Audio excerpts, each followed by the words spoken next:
ብዙ ነገሮች አሉን ከቱሪዝም አንኳያ ከልማት አኳያ ከሌሎች አኳያ ከግንኙ ከዲፕሎማሲው አኳያ በተለይ አሁን መታወት ነው ጠቅላይ ሚኒስትሩ አንዴ የፈረንሳዩን ያመጣል አንዴ ምኑን ያመጣል አንዴ ቢልጌትን ያመጣል እነዚህ ነገሮች በጣም ነው እነሱን በተለይ በእርሻ ስራ ላይ የሚሰራ ነገር ካለ በቃ በጣም ሁሉ ነገር ላይ ነው የሚያያዝባቸውና እንዲህ አይነት ነገሮችን በጣም ማሳየት እነሱንም እንደማይጎዳ እኛም እንደምንጠቀም በደንብ አድርገን ማሳየት የምንችልበት ሚዲያ መሆን መቻል አለብን ስለዚህ አግዙን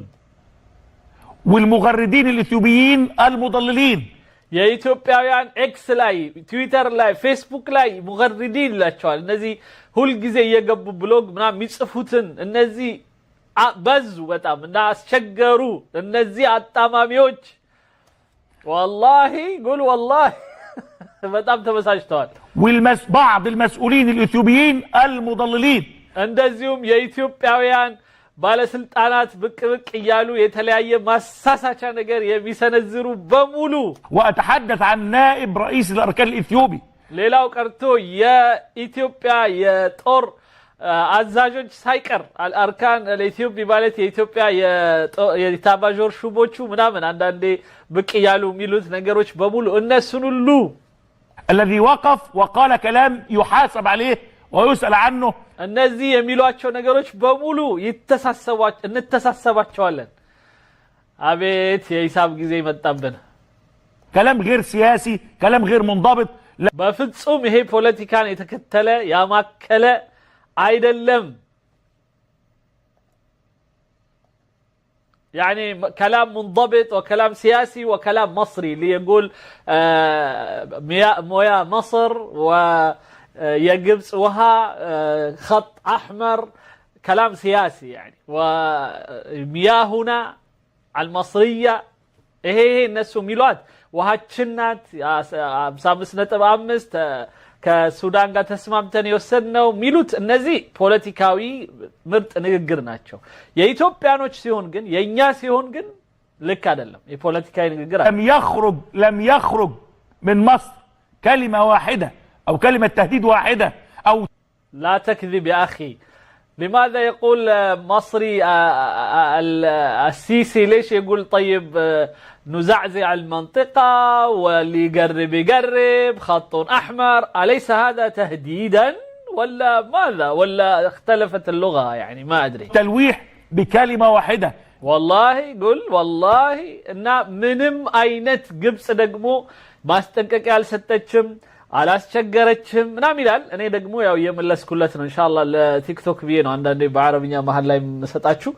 የአረብኛ ምንድነው ስሙ የግብፁ ፕሮግራም ላይ ምንም አይነት ማስጠንቀቂያ ማስፈራሪያ ወይም ደግሞ አስቸጋሪ የሆነ ንግግር በፍጹም አታገኙም ይላል ማሻአላህ ሲዋሹ ምንም ቀም አይላቸውም ሲዋሹ لا على المستوى الإعلامي ولا على لا على المستوى الإعلامي حبيبي لا على المستوى الإعلامي مالت بميديا درجة ياسشجرنو يلم ويم المستوى الشعبي ويم بهزب درجة بس يقولوا نضرب السد يعني نضرب السد نسور النيل الأول والثاني ونسور والحماة النيل وعربدة مع السودان كل هذا يعني ليس تهديد ولا تخويف ولا يعني እንደዚህ አይነቱ የሚሰሩት በሙሉ ንሱር ናይል ንስር ቁጥር 1 ምናምን የሚባለው ነገር በሙሉ ምንም እንዳልተሰራ ምንም እንዳልተደረገ እኛ ምንም ያረግነው ነገር የለም ይለናል مستوى الرسمي لان احنا دولة سلام لا بكناتهم هم دولة سلام دولة درب صد النهضة يا حبيبي لكن لا يجب ان يفهم هذا خطأ نائب رئيس هيجن እኛ ዝምታችን ሰላማዊነታችን ግን በፍጹም በስተት ሊተረጎምብን አይገባም እንደ የዋህ ልንታይ አይገባም እንደ ሞኝ ልንታይ አይገባም ይላችኋል እንግዲህ ነሻተ ዲህኒ አድራሽ أركان الجيش الإثيوبي خرج بتصريحات غير مسؤولة بالمرة እና የኢትዮጵያ ግን የጦር አዛዦቹም ምናምን የሚሰጡት አስተያየቶች ግን በፍጹም ተጠያቂነት የጎደለው ሐሳብ ነው وأقول إنه يبدو أن الإرادة السياسية غائبة يبدو أن هناك شيء ስለዚህ የፖለቲካው በኢትዮጵያ በኩል የመስማማቱ ወደ አንድ መስመር መምጣት ምናምን ሐሳቤ በሙሉ በቃ ተሰርዟል የለም ማለት ነው غير مفهوم لكن في كل الأحوال أنا أرى أن هناك عبثا تقوم به إثيوبيا ስለዚህ በአጠቃላይ እኔ ኢትዮጵያ እየተጫወተችብን እየቀለደችብን እንደሆነ በደንብ ይታያል تعبث بالنار يعني أمام وقبالة حقول محروقات እና በጣም በሚያሳዝን መልኩ ብዙ ነገር ብናጠፋም ብዙ ነገር ብንሰራም እንደ በእሳት መጫወት ያህል ተጫውታ ኦልሞስት አልቻልናትም قابلة للانفجار في أي لحظة እና ግን ይሄ ዝምታችን ግን የሆነ ጊዜ ግን ሚፈነዳ ይመስለናል ضبط النفس المصري الله ضبط النفس المصري ግብፃዊ የሆነ የነፍስን መቆጣጠር ደስ አይልም ግብፃዊ ሆኖ ነፍሱን ሲቆጣጠር አይታችሁ ታውቃላችሁ يطلع لنا أحمد موسى ويطلع لنا ديهي يطلع لنا عمر أديب ويطلع لنا بطيخ فلان وكل واحد يهدد ويعربد ومع هذا يقول نحن رجال سلام أين السلام يا حبيبي تعد الناس بضرب سدهم وتعد الناس بكذا وكذا كلام فاضي يا حبيبي الحكمة السودانية والحكمة المصرية يا سودان طباب يا قبس طباب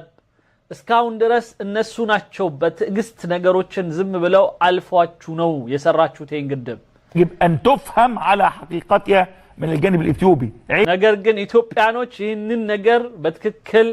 እያሰቡት አይደለም ትዕግስታችንን ወደ ፍርሃት ትዕግስታችንን ወደ ሞኝነት ቆጥረውታል لما اروح اتعاقد مع شركات دعاية واعلان واتعاقد مع مواقع واشتري شوية صحف مأجورة ከዛ በኋላ የኢትዮጵያኖች የተለያየ ፔጆች ከፍተው በተለያየ መልኩ ዜናዎችን ምናምን እየለቀቁ ነው ምናምን ይላል ሰሞኑን በጣም ቆንጆ ጽሁፎች ይለቃሉ አንዳንድ ወንድሞቻችን كم واحد كاتب يكتب لي مقالات واعمل زي ما عملوا في امريكا راحوا الجانب الاثيوبي في الولايات المتحدة الامريكية وبدأوا في محاولة برضه خلق حالة من الرأي العام عن طريق القس الامريكي جيسي جاكسون داعية الحقوق المدنية እና እንደገና ደግሞ ግሩፕ የሆኑ የተለያየ ነገር ይሰራሉ የተለያዩ አሜሪካኖችን ለማሳመን ስራ ይሰራሉ ምናምን تكلم عن اثيوبيا حق الاثيوبي يا عم جيسي جاكسون انت የኢትዮጵያ መብት ያሉ ልክ ባለፈው